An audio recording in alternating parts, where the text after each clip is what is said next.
आज का ये दिन बहुत ही महत्वपूर्ण है क्योंकि आज हम सैल्यूट कर रहे हैं उन जवानों को, हमारी इंडियन आर्मी को और उसके सैनिकों को, जिन्होंने वहाँ बॉर्डर पर लड़कर हमको यहाँ चैन की सांस लेने का मौका दिया है। जी हाँ, मैं स्टोरी बताने वाली हूँ कर्नल संतोष महाडिक की, जो सातारा से हैं और जिन्होंने कुपवाड़ा ऑपरेशन में आतंकवादियों को ढेर कर दिया था। उनकी मैं कहानी बताने वाली हूँ और मेरा सौभाग्य है कि ये कहानी मैंने भी शायद पहली बार जानी है और मैं और भी जानना चाहूँगी और जवानों के बारे में जिन्होंने अपनी जान अपने देश के लिए न्यौछावर कर दी। अदरवा फाउंडेशन के बारे में जानना चाहिए, कितना अच्छा इनिशिएटिव है ये उनका। देखा जाए तो फिर आगे घर पे जाके उनके इन्फॉर्मेशन निकालना जी काफ़ी जी मेहनत भी लगती है। अथर फाउंडेशन को भी मैं बधाई देती हूँ कि उन्होंने ये इतना बढ़िया और बहुत बड़ा प्रोग्राम ऑर्गेनाइज़ किया है। और मेन चीज़ तो मुझे ऐसे लग रहा है कि जो उनकी शहीदों की फैमिलीज़ को उन्होंने बुलाया है, वो ज़्यादा मुझे वो बात दिल को बहुत छू गई है, क्योंकि जवान तो अपनी जान देते हैं, वो अपनी ब्रेवरी दिखाते हैं सरहद पे, लेकिन उनसे भी ज़्यादा ब्रेव उनके घर वालों को होना पड़ता है कि अपना बेटा, अपना भाई, अपना हस्बैंड वहाँ बॉर्डर पे देश के लिए लड़ रहा है और वो कौन सी परिस्थितियों से जा रहा है। और उसके लिए मैं उनको भी वंदन करती हूँ जो उनके घर वाले हैं और जिन्होंने ये बहादुरी दिखाई है कि अपने अंश को मैं कहूँगी देश के लिए उन्होंने न्यौछावर कर दिया। हिंदी मराठीमध्ये विचारणार, तुम्ही स्वतः कस्तुरबाचा रोल केलेला आहे, तर देशासाठी झिजणं काय म्हणतात हे तुम्ही त्या अभिनयाच्या माध्यमातून स्वतः जगलेला आहात आणि आजचा जो कार्यक्रम त्याच पद्धतीचा त्याच पद्धतीतला आहे, कुठेतरी रिवाईव्ह करण्यासारखा आहे त्या सगळा तो एक कालखंडसुद्धा आणि आत्ताचे प्रसंग जे तुम्ही सांगणार आहात कहाणीच्या माध्यमातून. आपण देशासाठी लढणं वगैरे आपण म्हणतो, देशभक्ती दाखवायला लागते असं म्हणतात की फक्त 15 ऑगस्ट आणि 26 जानेवारी आणि इंडिया पाकिस्तानची मॅच होते तेव्हाच देशभक्ती दिसते, पण तसं नाही आहे. देशभक्ती ही तुमच्या मनात असावी लागते. देशासाठी मी प्राण दिले तरच माझी देशभक्ती दिसेल किंवा देशासाठी आपण नारे दिले तरच देशभक्ती दिसेल असं नाही. ती आतमध्ये असावी लागते आणि ते छोट्या छोट्या गोष्टींमधून सुद्धा दिसते, व्यक्त होते. आणि ती छोटी गोष्ट अगदी आपला परिसर स्वच्छ ठेवणं ही सुद्धा छोटी गोष्ट असू शकते. कौन सी भाषा में? हिंदी? तो मराठी लोगों को हिंदी समझती है, बोलना नहीं आता है लेकिन समझती है। आज इस प्रोग्राम में मैं बहुत ही गुरूर से आया हूँ,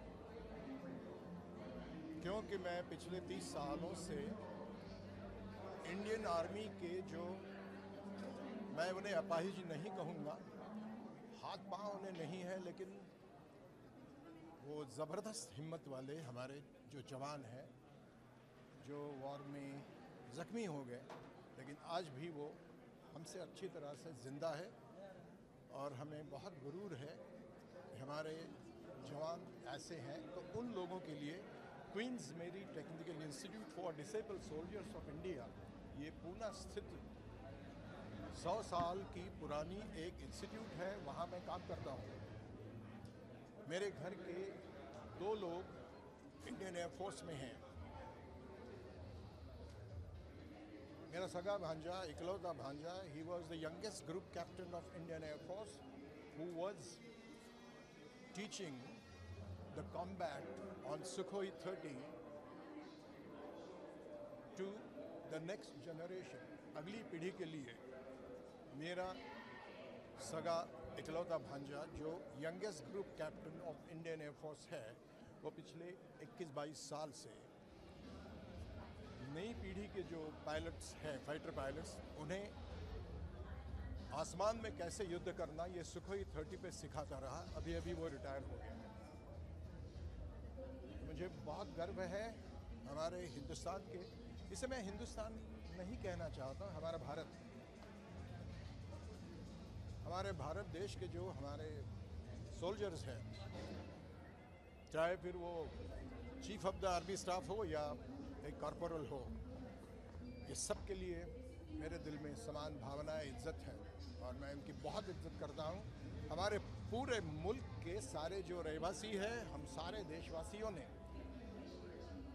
पहले अपने देश के जो प्रोटेक्टर्स हैं, हमारे प्रोटेक्टर्स जो हैं, हमारे जवान जो बॉर्डर पे खड़े हैं 24 घंटे 24/7 365 डेज एंड years टुगेदर, उनको हमेशा हमेशा ध्यान में रखना चाहिए। उसके बाद हमारे जो खेती करने वाले भाई हैं, ये सारे फार्मर्स, ये नंबर 2 पे, अगर ये दोनों नहीं हैं तो हम कुछ नहीं कर पाएंगे। तो आज मैं समझता हूँ कि मेरा सौभाग्य है कि आज इस प्रोग्राम में यहाँ मुझे बुलाया गया है और मैं बहुत ही गुरूर से, अभिमान से कहता हूँ कि ये बहुत अच्छी शाम है कि कुछ एक 10 कहानियाँ हम सब लोग पढ़ेंगे जिसमें बड़े बड़े लोग हैं, कपिल पाजी भी है, शायद हेमा मालिनी जी है, बहुत सारे लोग हैं, उनमें से मैं भी एक। तो ये कहानियाँ हम बताएंगे आम जनता को, जो जब मुश्किलें आती है तब ही सोचते हैं जवानों के बारे में। ऐसा नहीं होना चाहिए। जवानों की याद हमेशा हमें रहनी चाहिए, दिन रात। हमारे मुल्क में कुछ ऐसे भी लोग देखे हैं मैंने, कहते हैं कि अरे ये देशभक्ति का ये जो भी कुछ चल रहा है ज़रा ज़्यादा ही हो रहा है, जवानों के प्रति ज़रा ज़्यादा ही कुछ प्यार उछल रहा है। तो ऐसे लोगों की मैं गणना नहीं करता हूँ। I don't count them, I just don't care for them. I respect every Indian who respects the soldier and the farmer of this country. So am I, इसलिए मैं यहाँ आया। Thank you very much. एक कहानी मैं भी बताने वाला हूँ, एक जाबाज सिपाही की कहानी मैं भी बताने वाला हूँ, कहने वाला हूँ। Thank you very much. Thank you. मुझे इस लायक समझा कि आज इस फंक्शन पे मैं आऊँ। मैं बस इतना ही कह सकता हूँ कि एक्टर के हैसियत से मैं बस इतना ही कह सकता हूँ कि रियल और रील में बहुत फ़र्क है। हम एंटरटेनमेंट के लिए जब एक माहौल क्रिएट करते हैं तो उसमें और रियल लाइफ में बहुत फ़र्क है। तो जाहिर सी बात है जब मैं आपसे ये कहूँ कि ये सच्चाई है, this is the real aspect of life, and with these people we are, because of these people, we are all living so beautifully and happily in our homes.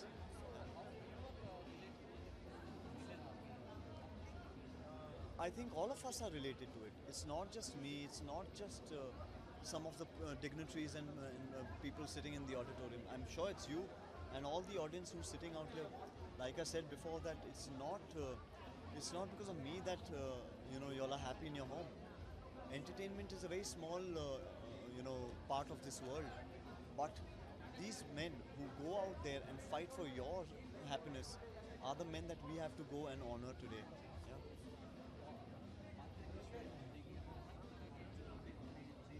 Ji ji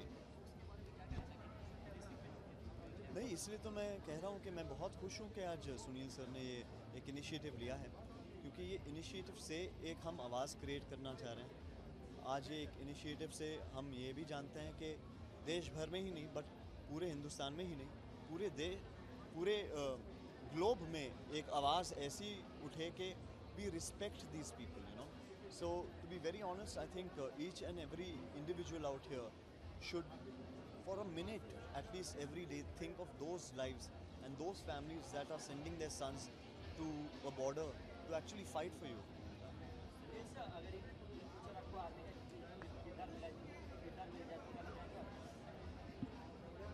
Why why not? You know, as not because it's something to be very proud of. अरे कि मैं army का officer बना हूँ, I'm going to hold a gun. It's not that. मैं ज़रूर करना चाहूँगा अगर मुझे वो मौका आप लोगों ने दिया या मेरे निर्देशकों ने दिया मुझे, मैं ज़रूर जाना चाहूँगा only to honour those people who actually fought for us. अच्छा इनिशिएटिव देखा जाए तो आर्मी के घर में जाके जितना रिसर्च करना काफ़ी डिफिकल्ट होता है। बिल्कुल, क्या कहना आपका? इस पैमाने पे मैंने ऐसा इवेंट कभी अपनी लाइफ में देखा नहीं, और इसका मैं पूरा ही श्रेय मैं सुनील राणे सर को ज़रूर देना चाहूँगा। ये एक्चुअली ह्यूमैनिटी है। This is called you know a human nature. This is a reason why people connect with other people. This is valuing life, and I respect Sunil sir for valuing everyone's lives.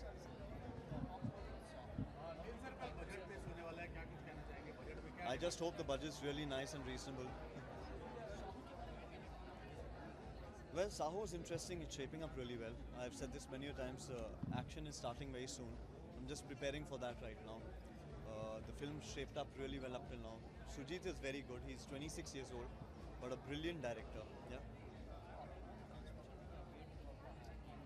Gain किया है अभी और अब वापस घटाना भी है, तो अब वो थोड़ा मैं सोच रहा हूँ कि थोड़ा मुश्किल हो गया, मगर the transformation will be fun.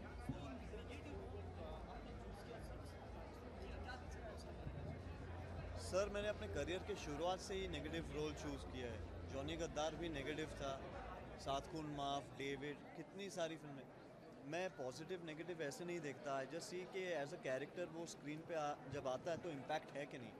अब वो चाहे 5 मिनट के लिए हो, 10 मिनट के लिए हो, या एक पूरी फिल्म उस किरदार पे निभारित हो, doesn't make a difference. As an actor you need to have conviction and go out there. Yeah, at least I'm glad that in the negative role aspect, जैसे आप पूछ रहे हैं, कम से कम मैं ये कह सकता हूँ कि मैंने अपना एक थोड़ा छोटा सा नीश कार्व किया है। जी, very exciting. I have to make a move now. Thanks. आज क्या सर क्या कहना चाहिए? बड़ा अच्छा लगा यहाँ पर आकर। आई थिंक अच्छा है इसलिए क्योंकि हमारे जो रियल हीरोज़ हैं उनके बारे में हम चर्चा करेंगे और बता पाएंगे कि हिंदुस्तान कितना बड़ा है। अथर्व फाउंडेशन के बारे में जानना चाहूँगा सर, कितना अच्छा इनिशिएटिव है इसका? घर घर में जाके इन्फॉर्मेशन निकालना काफ़ी डिफिकल्ट टास्क होता देखा जाता है, कैसे करना? जब आपका पैशन है तो कोई मुश्किल नहीं है काम। आई थिंक बीड़ा उठाया है तो करना पड़ेगा, और ये तो एक सोच है और इस सोच को आगे लेके जाना होगा।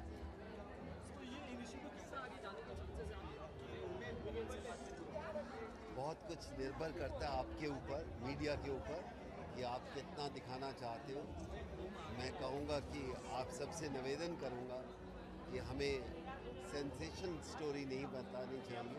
हमें ऐसे नौजवान जिन्होंने देश के लिए कुर्बानी दी है उनके बारे में बड़ी स्टोरी होनी चाहिए, जो सुनकर भी अच्छा लगता है और देखकर भी अच्छा लगता है।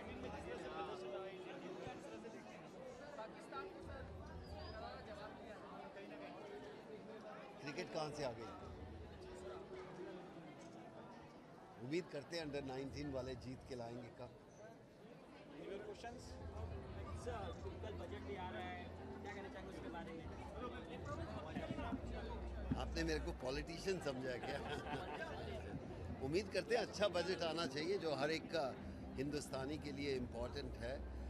अच्छे बजट से सोच बदलती है, लोगों को नए रोज़गार मिलते हैं, नई सोच होती है। हम तो उम्मीद ही कर सकते हैं कि जिसमें सारे लोग खुश हों, ऐसा बजट होना चाहिए।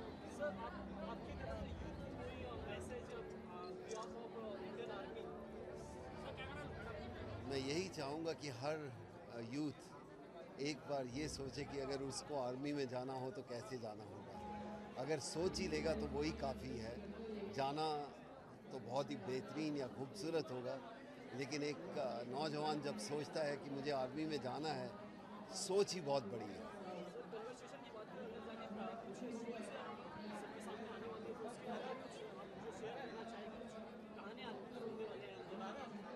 वो उसके बाद, सोल्जर की कहानियों के बाद हम चर्चा कर सकते हैं। Thank you.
भारत माता की, भारत माता की, वंदे वंदे वंदे।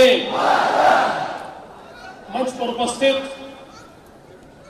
आदरणीय नितिन गडकरी जी, आदरणीय जगदीश मुखी जी,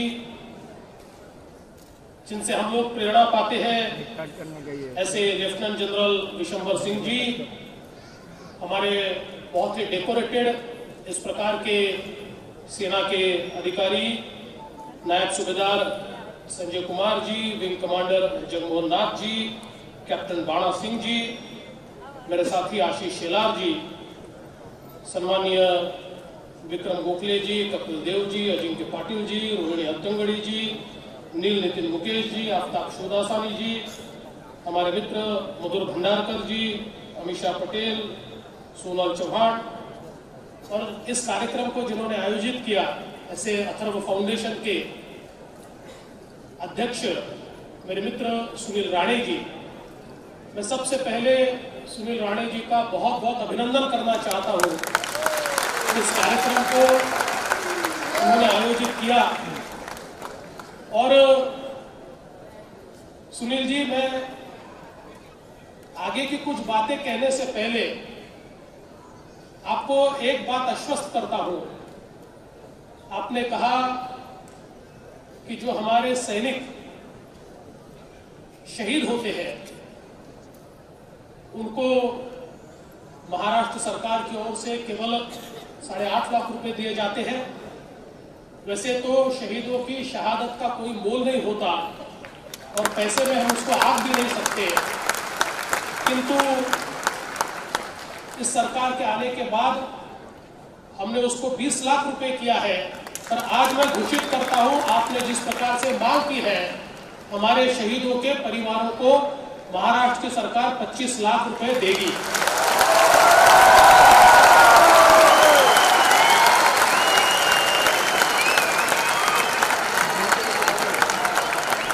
भारत में कभी भी मान, सत्ता या पैसों की पूजा नहीं की। भारत ने अगर पूजा की है तो शौर्य की पूजा की है और त्याग की पूजा की है। और हमारे सैनिकों में ये दोनों चीजें हमको नजर आती है। उनमें वीरता भी है, शौर्य भी है और उसके साथ साथ त्याग भी है। मातृभूमि के लिए अपनी जान न्यौछावर करने के लिए हमारे सारे सैनिक हमेशा तैयार रहते हैं। और यही कारण है कि हम सब लोग हमारे सैनिकों की पूजा करते हैं। हम सब लोग हमेशा उनके लिए एक इस प्रकार की भावना रखते हैं कि जो आज यहाँ पर आप सभी की उपस्थिति से प्रकट हो रही है। और मैं ये मानता हूँ कि आज का जो कार्यक्रम है, ये कार्यक्रम उन सारे सैनिकों की गाथाओं को हम तक पहुंचाएगा जिनके शौर्य से आज हम लोग हमारी स्वतंत्रता को अनुभव कर रहे हैं, जिनका शौर्य अतुलनीय था। शायद हम तक वो पहुंच नहीं पाया, उन गाथाओं को हम सुन नहीं पाए। ऐसी गाथाओं को सुनील जी के माध्यम से सभी जगह से खोजकर आज हमारे बीच लाया जा रहा है। और हमारे भारत के सारे सेलिब्रिटीज इन गाथाओं को हम तक पहुंचाने का प्रयास करेंगे। मैं तो केवल इतना ही कहना चाहता हूं, इन गाथाओं को सुनने के बाद हमारी राष्ट्रभक्ति तो जागरूक होगी, किंतु यहाँ की युवा शक्ति को मेरी इतनी सलाह है कि हमारी राष्ट्रभक्ति ये केवल 15 अगस्त और 26 जनवरी को जागरूक हो जाए, यहाँ तक अगर हम सीमित रहे, केवल 15 अगस्त और 26 जनवरी को भारत का झंडा लेकर हम लोग भारत माता की जय कहें और अपने आप को राष्ट्रभक्त समझे, इससे देश आगे नहीं बढ़ेगा। हमारे सैनिकों से, हमारे शहीदों से अगर कोई एक चीज हम सीख सकते हैं, हम में से हर कोई सीमा पर जाकर लड़ नहीं सकता, किसी में उस प्रकार से लड़ने की हिम्मत नहीं होगी या किसी में मौका नहीं मिलेगा। लेकिन एक चीज तो हम कर सकते हैं, हमारे सारे शहीदों से प्रेरणा लेकर अपने जीवन में उन बुराइयों से हम जरूर लड़ सकते हैं जिसमें भ्रष्टाचार है, अनाचार है, दुराचार है, अत्याचार है, इनसे तो लड़ाई हम कर सकते हैं। और आज इनसे लड़ाई करना ये भी उतनी ही बड़ी देशभक्ति है। हमारे इन राष्ट्रभक्त सैनिकों से अगर प्रेरणा लेकर हम लोग भी अपने व्यक्तिगत जीवन में इस प्रकार की लड़ाई लड़ेंगे तो मैं ऐसा मानता हूं हमारे शहीदों को इससे बड़ी श्रद्धांजलि और दूसरी कोई नहीं हो सकती, जिन्होंने इस देश को आगे बढ़ाने के लिए, हमको शांति दिलाने के लिए, स्वतंत्रता क्या होती है ये समझाने के लिए अपनी शहादत दी। मैं उन सभी शहीदों को नमन करता हूं, हमारे सारे सैनिकों को नमन करता हूं और देशभक्ति की ये जो ज्वाला है हमारे मन में हमेशा प्रेरित रहे। और जिस देश में देशभक्ति होती है वो देश कभी पीछे नहीं जा सकता। हम लोग तो ये कहते हैं, क्या कभी किसने सुना है सूर्य छिपता तिमिर भय से, क्या कभी सरिता रुकी है बांध से बन पर्वतों से, जो न रुकते मार्ग चलते चीर कर सब संकटों को, वर्ण करती कीर्ति उनका छोड़ कर सब असुर दल को, ध्येय मंदिर के पथिक को कंटकों का ही सहारा, राष्ट्रभक्ति ले हृदय में हो खड़ा यदि देश सारा, संकटों पर मात कर यह राष्ट्र विजय हो हमारा। इस राष्ट्र विजय की कामना को अपने दिल में संजोते हुए, हमारे शहीदों को नमन करते हुए मैं अपने शब्दों को विराम देता हूँ। जय हिंद, जय महाराष्ट्र, जय भारत। कर्नल संतोष महाडिक की है।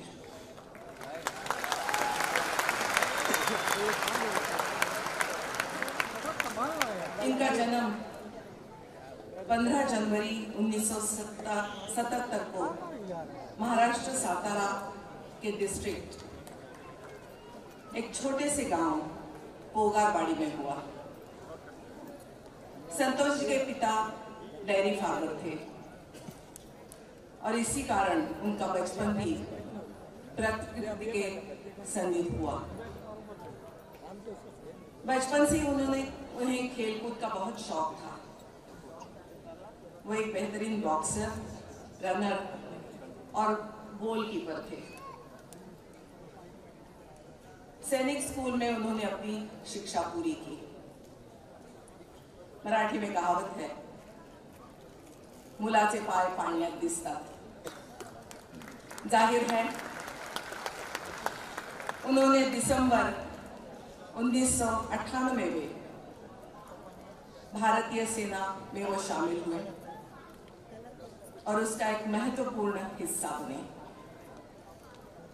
सेना ज्वाइन करने के बाद उन्होंने कई डिसिप्लिन्स में ट्रेनिंग ली और एक बेहतरीन पैराट्रूपर और कॉम्बैट अंडरवाटर डाइवर बनकर बाहर निकले। 2003 में आसम में उन्होंने उल्फा के खिलाफ ऑपरेशन राइनो को लीड किया, जो एक बहुत ही भयानक एंटी टेररिस्ट ऑपरेशन था। इस ऑपरेशन में उन्होंने अपनी बहादुरी का जो बेहतरीन उदाहरण दिया, उसके लिए उनको सेना मेडल से सम्मानित किया गया।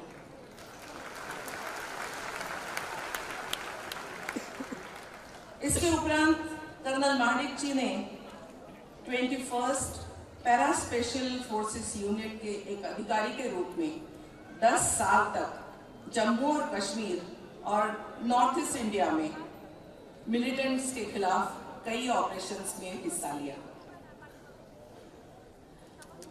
2015 में कर्नल महाडिक जी को जम्मू और कश्मीर के 41st राष्ट्रीय राइफल के कमांडिंग ऑफिसर के रूप में कुपवाड़ा इलाके में नियुक्त कर दिया गया,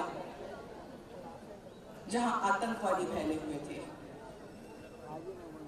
41st राष्ट्रीय राइफल कलारूस इलाके में तैनात कर दिया गया था। उनकी बटालियन को त्रेगान की 68 माउंटेन ब्रिगेड को कवर देने के लिए लगाया गया। अब जो मैं सुनाने जा रही हूं वो कर्नल महाडिक की बहादुरी की कहानी है, जो उनकी आखिरी कहानी होने वाली थी। 13 नवंबर 2015 की सुबह महाडिक जी को पता चला कि एक आदमी पहाड़ी से नीचे उतरा है और गांव में लोगों से खाना मांग रहा है। ये खबर ऑपरेशन शुरू करने के लिए काफी थी। कुपवाड़ा ऑपरेशन अपने दुर्गम क्षेत्र की वजह से काफी चैलेंजिंग था, पर कर्नल महाडिक को हर चैलेंज मंजूर था।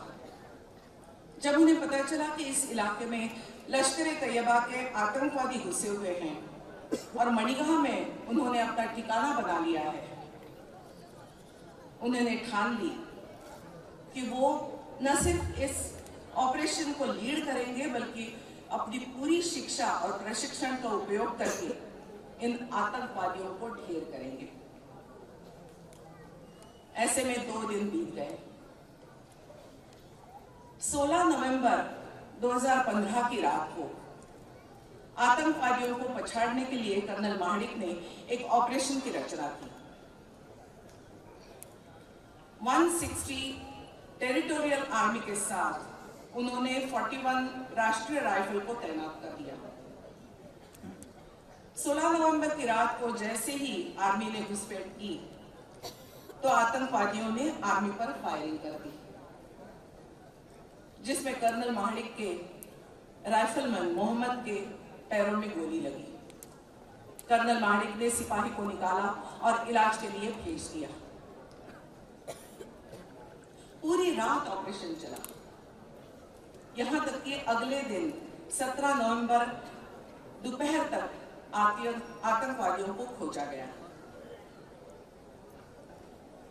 जाहिर है अब उन लोगों के पास खाना बचा नहीं था। दोपहर में कर्नल महाडिक जी को खबर मिली कि मणिगाह इलाके में एक आदमी गांव वालों से खाना मांगने आया था। कर्नल महाडिक ने तुरंत अपनी क्विक रिएक्शन टीम और कश्मीर पुलिस के जवानों को इकट्ठा किया और सभी को 2 भागों में बांट दिया। दोनों टुकड़ियों ने घेराव करना शुरू कर दिया। कर्नल महाडिक एक ऐसे पॉइंट पर चढ़ गए जहां से निगरानी बहुत आसान थी। कर्नल महाडिक की दोनों टुकड़ियां 40 मीटर तक अंदर घुस गई और उन्होंने वहां क्या देखा? एक चूल्हा, कुछ बर्तन और ताजा पका हुआ खाना। ये देखते ही आर्मी को पता चला कि आतंकवादी कहीं आसपास ही छिपे हुए हैं। जैसे ही टीम ने कदम आगे बढ़ाया कि आतंकवादी ने अपनी जगह बदल दी। आतंकवादियों की जगह का पता चलाने के लिए कर्नल महाडिक जी ने तुरंत फायरिंग शुरू कर दी, पर आतंकवादी 2 थे। ये दूसरा आतंकवादी था जिसने अपनी जगह बदल दी थी और पहले से छुपे हुए आतंकवादी ने दूसरी तरफ से गोलीबारी की, जिसके बारे में सेना को कोई अंदाजा नहीं था। धनाधन गोलियों की बौछार से कर्नल महाडिक जी और उनके 3 सिपाही घायल हो गए और गिर गए। अपने घायल शरीर की परवाह ना करते हुए कर्नल महाडिक क्रॉल करके जैसे तैसे चट्टान के ऊपर पहुंचे और उन पोजीशंस पर फायरिंग शुरू कर दी जहां से गोलियां आ रही थी। वहां आतंकवादी छिपे हुए थे। उनकी गोलियों की बरसात ने आतंकवादी को ढेर कर दिया और उनकी टीम ने दोनों आतंकवादियों को ध्वस्त कर दिया। ऑपरेशन को जीत लिए, पर इसका अंत बहुत दुखद था, क्योंकि गंभीर रूप से घायल कर्नल महाडिक जी को दुर्गमुला के आर्मी हॉस्पिटल में ले जाया गया, पर गोलियों ने अपना काम कर दिया था। वो शहीद हो गए।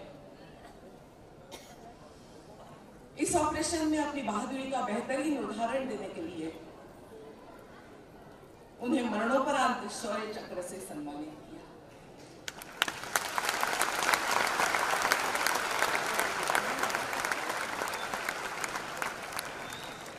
महाडिक हमारे बीच आज नहीं है, परंतु कुपवाड़ा के गांव के लोगों के दिल में वो आज भी बसे हुए हैं। बहादुर सैनिक होने के अलावा उन्होंने कई महत्वपूर्ण काम किए थे। उन्होंने कश्मीर के लोगों के दिल में प्यार जगाने के लिए ओल्ड मॉन्यूमेंट्स को रिकंस्ट्रक्ट किया, उनकी मरम्मत की।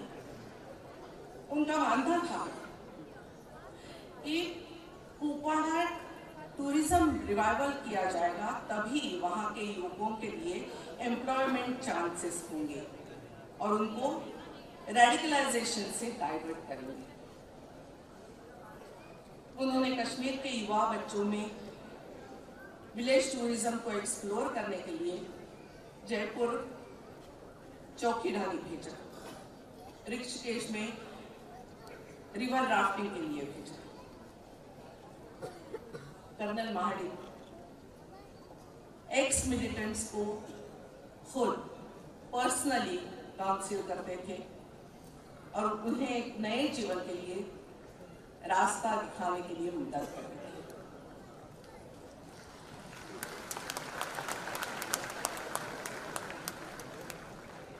कुपवाड़ा के इस साहसी फौजी की कहानी समाप्त करने से पहले मैं सिर्फ ये कहना चाहूंगी कि ये कहानी आप याद रखें और अपने बच्चों को भी बताएं, ताकि एक बहादुर सैनिक कर्नल महाडिक का नाम याद रहे।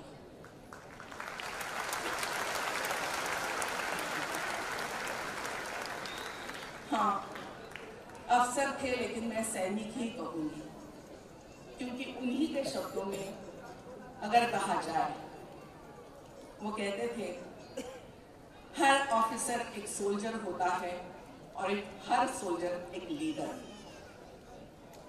इस महान लीडर को शतशः प्रणाम।